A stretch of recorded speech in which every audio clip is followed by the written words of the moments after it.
लखनऊ में आईएस आतंकी के मारे जाने के मामले में एक बड़ी खबर आ रही कि 13 में से 6 आतंकी अभी भी फरार हैं। एमपी से 3 संदिग्ध और कानपुर से 2 को गिरफ्तार किया गया।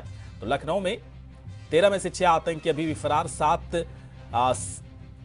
7 को या तो पकड़ा गया है कानपुर से, एक इटावा से 2 संदिग्ध को गिरफ्तार किया गया, जिसमें से एक का इनकाउंटर में मारा भी गया है। आतंकी के पास से 6 पिस्टल बरामद हुए हैं, 2000 के कई नोट और एटीएम कार्ड भी मिले हैं। तो आतंकी के पास से 6 पिस्टल बरामद, 2000 के कई नोट और एटीएम कार्ड मिले हैं। लखनऊ में आईएस आतंकी के मारे जाने का मामला लगातार परत दर परत जो खुलती नजर आ रही है। इसके बाद कई तरह की चौंकाने वाली बातें भी सामने आ रही है। किस तरह से आईएस के साथ इसका कनेक्शन हो सकता है, इस तरह की आशंका जताई जा रही है। हालांकि कई इनपुट्स ऐसे कह रहे हैं कि वाकई में इन लोगों के कनेक्शन थे, क्योंकि कई तस्वीरें सीरिया भेजी गई और इसका आका किस तरह से इन हैंडलर्स के साथ संपर्क में था, किस तरह से काम करवा रहा था। फिलहाल पड़ताल का विषय है, जांच पड़ताल होनी है, तहकीकात होनी है।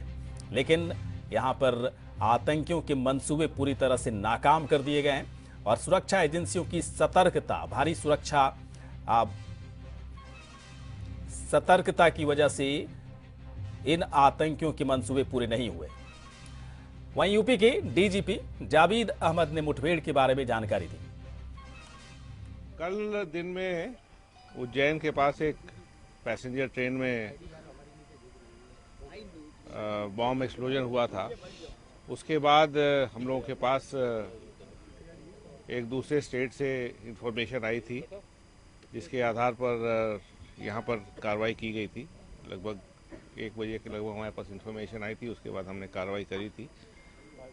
इस कार्रवाई में यहाँ पर जो ऑपरेशन हुआ है उसके बारे में आपको जानकारी है। इसके अलावा कानपुर और उसके आसपास दो लोकेशंस पे कार्रवाई करके वहाँ कुल 3 लोग जो हैं उनको हिरासत में लिया गया, उनसे पूछताछ की जा रही है।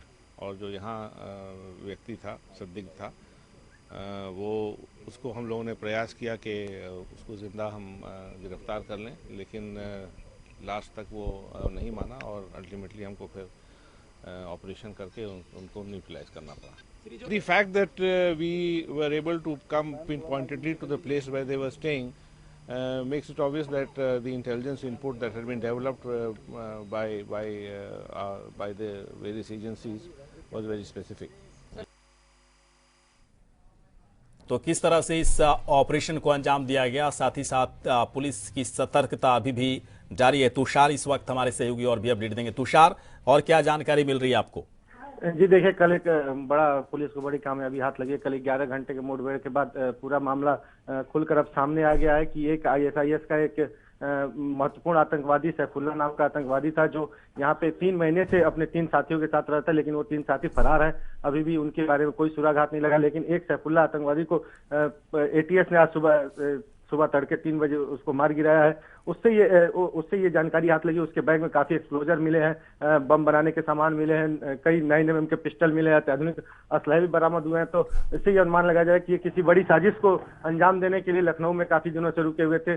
तो ये कहा जा सकता है कि पुलिस ने एक बड़ी कामयाबी हाथ लगाई है और पूरे लखनऊ, पूरे यूपी भर में एक हाई अलर्ट जारी कर दिया गया, क्योंकि इटावा से एक आतंकवादी, कानपुर से एक आतंकवादी और उन्नाव से 2 आतंकवादी, कुल मिलाकर 5 आतंकवादियों को पुलिस ने गिरफ्तार किया। और जिसमें से एक को आज लखनऊ में तड़के 3 बजे मार गिराया गया है।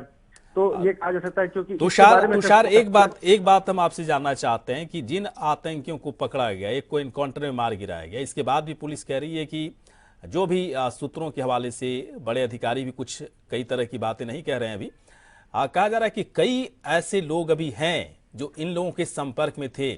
ऐसे कितने लोग हो सकते हैं? क्या सुरक्षा एजेंसियों की नजर उन लोगों तक पहुंच चुकी है?